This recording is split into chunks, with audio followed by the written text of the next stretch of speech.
Shalom à tout le monde, que la paix du Seigneur soit sur vous. Je voudrais faire encore un partage sur ce que Dieu m'a donné il y a quelque temps déjà. Ça fait un moment que je demande au Seigneur qui me parle dans mes nuits, qui me révèle son plan, ce qu'il veut pour moi. Et un jour, j'ai j'ai rêvé en fait que je voyais un- comment dire ça, un royaume devant moi, vraiment glorieux. Et moi, je me suis retrouvé absorbé par une image où je voyais en fait, où je me voyais dans une maison avec d'autres gens et je me sentais sauvé, mais je me disais pourquoi je suis pas avec ce royaume, avec le Seigneur et tout. Et ça fait un moment là que je me mets devant Dieu pour que il me parle et il me remet ça sous le nez et il me dit comme quoi en fait c'est comme une prison pour moi, c'est une prison pour ma vie spirituelle en fait.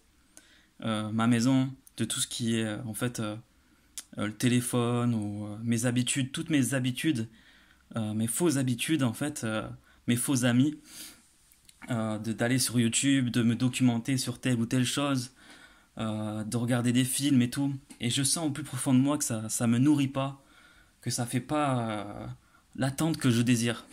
Ma soif que j'ai envers Dieu, je la retrouve pas euh, sur ces choses-là. Et du coup, en fait, je me dis, ben, il faudra que je m'en détache forcément. Et j'aimerais, en fait, voilà, je prends cette décision dans mon cœur que maintenant je ferai de l'éternel mes délices. Comme dit ce psaume 37,4. Ce psaume qui dit fais de l'éternel tes délices, il te donnera ce que ton cœur désire. Et du coup, voilà, j'aimerais petit à petit changer mes habitudes, passer plus de temps dans la louange, passer de temps dans la prière, passer du temps euh, voilà, dans toutes ces choses, dans tout toutes les armes que Dieu nous donne pour rester dans sa présence, pour vivre dans sa présence. Euh, voilà, tout ça, tout simplement intercéder pour les gens, prier pour les gens qui sont autour de moi, passer voilà, plus de temps dans la présence du Seigneur. Et du coup, voilà, j'aimerais voilà, le partager.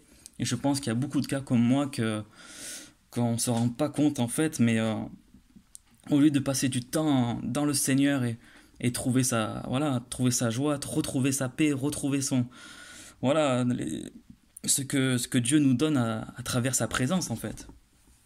Donc voilà, shalom à tout le monde, que le Seigneur vous bénisse, vous fortifie en son nom.